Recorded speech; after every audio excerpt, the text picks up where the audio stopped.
Recently, I went to summer at Brown, and the day before I went to the school, I went to the Renaissance Hotel to stay the night where I saw this painting in my room. Immediately, I took notice of this piece, and at first I joked in my head about considering it as something to seriously analyze, considering the even humorous fact that it is constructed by rulers. But soon after, upon thinking about it a little bit more, perhaps it could be discovered that there's more to be discovered about this art piece. The painting is constructed by rollers of two different types and five different colors. The two types are typical metal ruler and self-lock midger tape. The self-lock midger tape stays a consistent mango color or orange, while the metal rulers have the colors of yellow, white, gray, and black. The immediate analysis that came to my head was its precision. The rulers were placed perfectly horizontally or vertically, and it's interesting how the piece itself is made of rulers. Rulers as tools used to objectively measure distance are used as the main material to express to us how art is being moved away from its main influence of beauty, emotion, and human nature towards something more logically calculated and precise, which takes away something that could be more pure. This is further emphasized with the precision of placement in the rulers. Alright, now notice the colors. There are a total of 43 rulers, with there being 7 white ones, 8 yellow ones, 12 black ones, and 16 gray ones. With color theory, we learned that yellow represents happiness, optimism, and warmth. White represents purity, innocence, cleanliness, and new beginnings. Gray represents neutrality, compromise, intellect, and black represents sophistication, power, drama, mystery. Now, with this knowledge of color theory, it's interesting that the colors with significantly less rulers are yellow and white, with yellow representing optimism and warmth and white representing purity, innocence, new beginnings.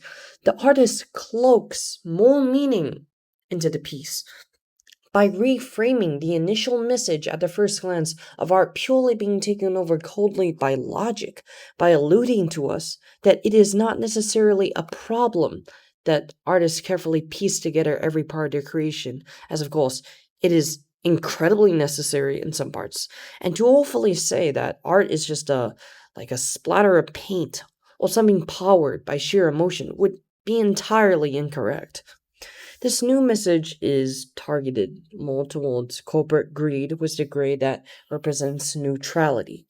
Clear dialogue on how companies pretend to hold a neutral ground, yet goes along with whatever makes them the most profits, as well as black, an element of sophistication, power, formality, mystery, and whatnot that correctly characterizes corporations as objects of mass power and a pretentious sophistication that is most influence across the world.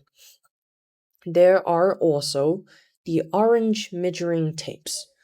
There are 11 pieces of them cut and spread and overall mostly connected. The orange measuring tapes by itself claim the act of rebellion. Typically, measuring tapes would be connected to a circular device, where you could stretch it as far as possible, like very far. But in this art piece, it's unable to do that as it's being reduced from its previous device. This communicates the message of rebellion against what we're meant to be and is a critical allegory for surpassing our culture and environment, us for demonstrating how our culture and environment may limit our sexuality, gender, and other categories by quite literally cutting our old self or cutting the parts that control us away. And there's also a double entendre that, when looked over, was the entire art piece as a rebellion against corporate corruption. Orange, in color theory, is representative of energy, joy, and transition. The transition department here emphasizes my previous point, and the overall orange is a much more positive thing that leans more towards yellow and white. And in total now, with 15 good colors and 28 evil colors, orange coming in brings the good colors to 26, barely shy of matching corporate greed, a demonstration of how, in the end, the power of corporations may still outweigh the power of people. With all factors in mind now, looking at the overall art, we can look at the mess that is happening. This amalgamation of good and evil, corporate versus people, money versus passion, and more is a clear depiction of how horrific war is. The piece is messy, and despite how everything seems so constructed, it is just sheer chaos. War is never the answer.